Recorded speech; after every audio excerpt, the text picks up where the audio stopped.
जगन्नाथ सांग मैंने my kitchen बेचमित्र channel को आपण बहुत बहुत स्वागत। आज मुझे गोटे डिफरेंट स्टाइल स्नैक्स रेसिपी आनी मुग एवं सागुर पकुड़ी यह अन्य पकुड़ी ठार बहुत टेस्टी सांग मैंने। तो चलते यार रेसिपी जाना ता पूर्व जो मैंने मो वीडियो को लाइक करना लाइक कर दिंतु और सांगसाथी मानक सेयार कर दिंतु और जदि मो चैनल को पर्यटन सब्सक्राइब करना सब्सक्राइब कर दिंतु। देखो मुग जाई मुझे गोटे गिना नहीं आम कौन कर 3 घंटा है भिजे मो हाथ आप खंड करके देखा। तो मुग जाई मोर खंड हो जाऊँगी तो भल भाव बहुत भल भाव भिजी आम 3-4 थर धोई स्टेनर करदे गोटे बाउल को रखीदे मुग जाई को। तापर सेमती सागु को 3 घंटा है भिजे आम कौन कर हाथ में चिपिकी मुझे देखा यह बहुत भल भाव भिजी तो आम कौन करवा भल भाव धोई देगी कौन करवा स्टेनर करदे स्टेनर करके गोटे बाउल को आम रखीदे। तापर मु पियाज नहीं छोट छोट खंड करके 3टी और नहीं भृषंग पत्र नहीं खंडे अदा को कदुकस कर जुआणी गोटे स्पून सल्ट स्वाद अनुसार नहीं 3टी कंचा लंका नहीं। तापर आम गैस ऑन करी आम तेल बसई दीचे गरम होगापी से भितर चलते अन्य सामग्री सब प्रस्तुति करवा।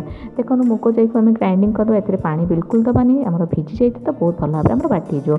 मुग जाई को आप बाटिला बेले बहुत खदड़िया कर बाटे संपूर्ण रूप पेस्ट करेंगे तो पेस्ट संपूर्ण कले टेस्ट लगे पकुड़ीर। तापर आम से मुग जाई पेस्ट सागु को आम जो नहीं आम देदेवा देकी आम स्पून साहाଯ୍य बहुत भल भाव मिक्स करदे जेपरिक आम मुग जाई साग बहुत भल भाव मिसीज।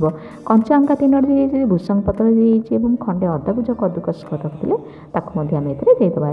दे सारापर से जो गोटे स्पून जुआणी नहीं हाथ में भाव क्रश कर देदेवा द्वारा बहुत टेस्ट लगे जुआणी पकेवा द्वारा पकुड़े।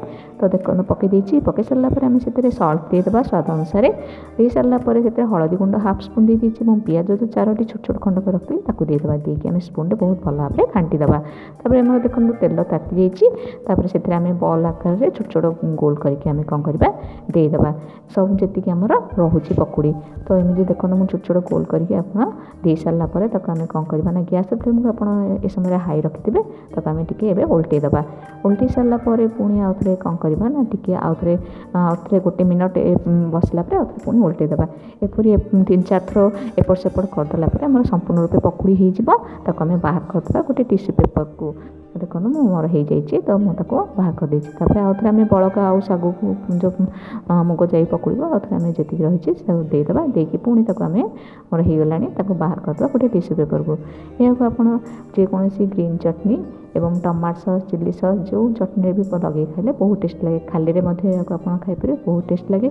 एक आप भांगी देखा भितर बहुत सफ्ट होती सांग मैंने बाहर बहुत क्रिस्पी यह पकुड़ी अन्य पकुड़ी आप थे करूँ केमी लगे मत कमेंट माध्यम निश्चित बहुत डिफरेंट लगे सांग मैंने और समस्ते खुशी खाइबे। तो वीडियोटी भल लगे निश्चित रूप लाइक से सब्सक्राइब करदे। धन्यवाद।